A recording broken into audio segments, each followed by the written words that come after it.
Okay, let's start again at the beginning of the Parsha. It's a little bit about Moshe Rabbeinu. We're definitely not going to finish the Maamarim, but we'll start.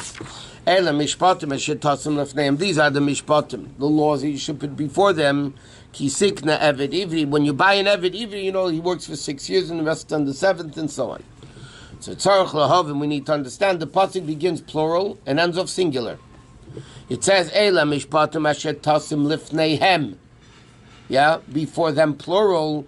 So the pasuk should have said Ki siknu Eved Ivri. When you plural buy an Eved Ivri. V'chisikna loshen yachid. It should have said Ki yiknu. Okay, why does it say it's singular? He says the inyan of sikna koya Moshe Rabbeinu. He says Ki sikna doesn't mean the Jews. Ki sikna Eved Ivri. Hashem speaking singular to Moshe Rabbeinu. What does it mean he's speaking to Moshe Rabbeinu? It says the koya dili ilminei.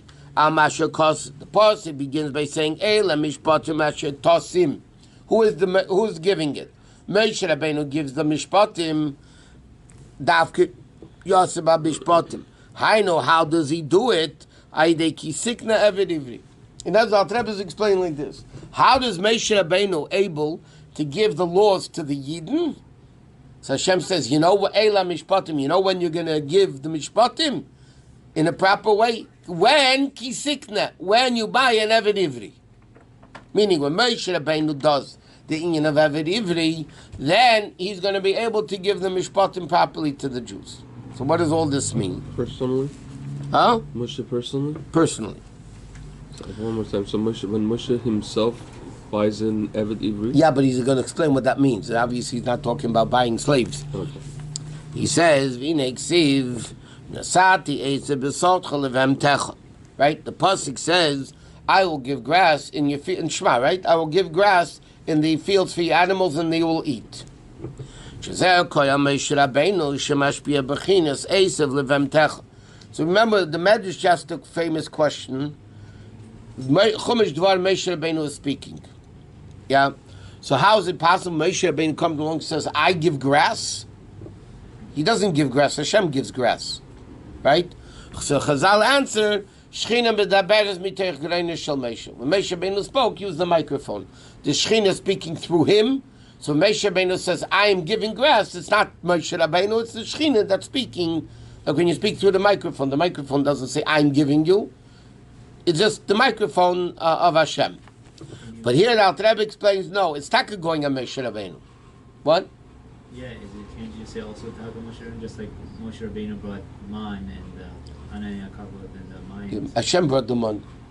Well, it came through Moshe Rabbeinu. Yeah, but Moshe Rabbeinu said, I'm giving grass. He doesn't give grass. The man, maybe he did the miracle. Grass in the fields has nothing to do with Moshe Rabbeinu. Doesn't all the bracha, Gashmis, and Ruchni come through Moshe Rabbeinu? I understand, but what does this have to do with him giving the grass? He's not giving the grass. The grass is the Hashpah going through him. Moshe Rabbeinu didn't give the man. It was in his chus.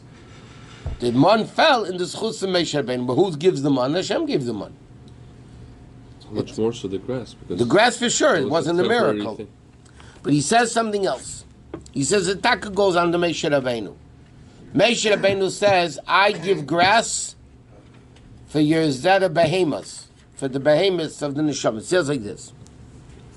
For in the ksiv, Zorati is Beis Yisrael, zera adam and zera behemoth. The pasuk says, Hashem says, I will plant the Yidden, seed of man, seed of behemoth. What does that mean? Sheyesh beis madregas ben neshamas Yisrael. There's two types of neshamas. There are neshamas that are called zera adam, and neshamas that are called zera behemoth. What is the difference? The first level in neshamas the gevayis ma'ed, but ma'ilo madrega the neshamas which are extremely lofty neshamas, like the neshamas of tzaddikim and rabbis and all that. They're called zera adam. They'll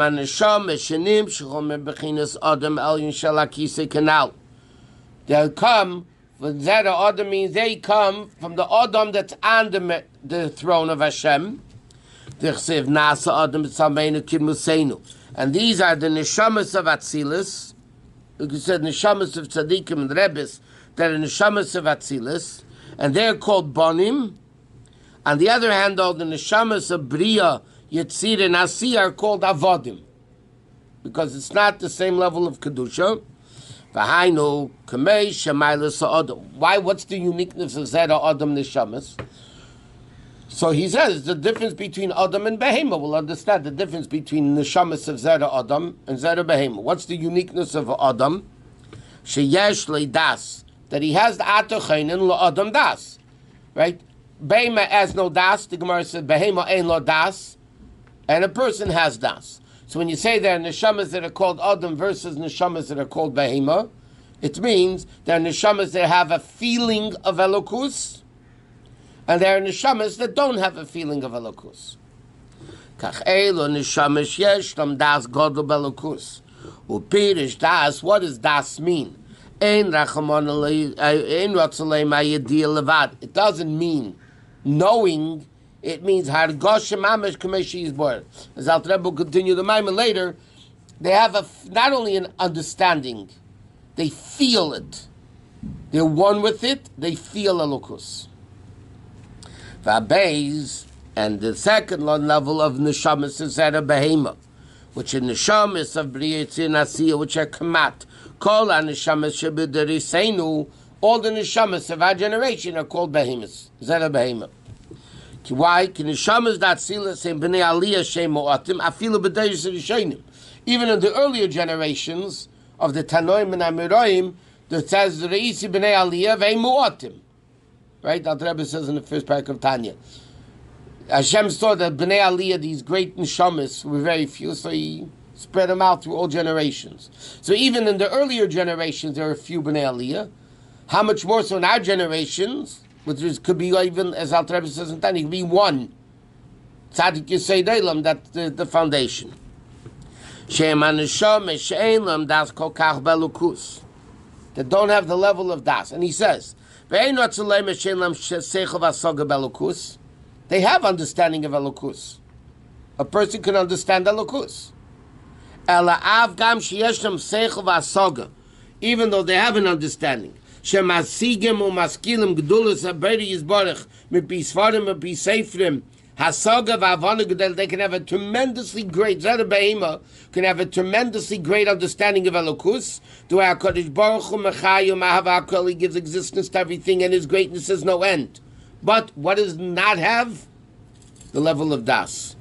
Ach she'ein zeh b'chinas das v'agov menafshi. They don't feel it. They know it, but they don't feel it. And this is really many times. Rashi says this in Chumash. The beginning of Achem is Shnei B'nei Aaron. Rashi says, Amar Abelazar Mashal L'Chayla. There was a sick person. The doctor came into him and said, don't eat the food. You eat the food, you're going to die. Either he'll eat it or not. But then there's a second person. The person had a relative that died from this food. And he said, you're going to die like your relative died. So then, it's not only do you understand it, you feel it. So these neshamas of zera Adam can understand the greatest levels of Elokus. The problem is they don't feel it. Meaning it's not one with them. Or where do you see this very simply? Like a person can know something's wrong, and they'll do it anyway. They know it's wrong. They know it's wrong, but they don't feel it's wrong. If they feel it's wrong, then you don't do it. That's zera behema. The neshamas of zera Adam are the few tzaddikim that feel Elokus. They're one with Elokus. They're mamish there. Neshamas of Atzilas. That means down here they're on the level of Atzilas. Our neshamas of B'yiriyah, Yitzir, and Asiya are called zera behema because we don't have a feeling of Elokus. L'chein ikra behema, therefore they're called zera behema. Shabehema yashlo riyu shmiya. A behema could see, a behema could hear, which is also in seichel understanding. Rakshein lo das. Kachu b'chin is neshamas ela, the same thing. These neshamas she'ein b'hem b'chin is das belokus. They don't have das in Elokus, feeling Elokus, because what is das? Hargosha, feeling what you understand. Kshaskola niksheres v'nikva benafshe, that the intellect that you understand is ingrained and established and bound in your nefesh. Kilo margish, as if you felt it. That's the level of das. This is what the Rebbe explains in Perek Gimel of Tanya also. That the level of das, like it says, V'adam yoda es chava, which is his kashrus v'his chabras, binding and connecting. that you become mamish one with it. A person can understand something very well, but they're not one with it. They won't do it. Das is when you actually feel it. And those in the shamas actually feel elokus. But sometimes the Rebbe can get some das, no? Yeah, Moshe Rabbeinu giving it. That's good. He's going to explain Moshe Rabbeinu is even higher than Zed Adam. Therefore Moshe Rabbeinu could give das into Zed Behema. You say the neshama feels, but feeling is a physical sensation. How does the neshama feel? Neshama is spiritually just feeling. Yeah, so can you explain what spiritual feeling is versus physical? I can't explain because I'm physical. I understand. The neshama has seichel and midas. That's what Dr. Rebbe says in Tanya. There's 10 levels. There's intellect, there's emotions. Neshama feels, but not in our sense of feeling, physically feeling. The neshama itself, especially when it comes into the body, then for sure it doesn't feel it. The neshamas of Zera Adam are not affected. Zera Adam are not affected by the body too much.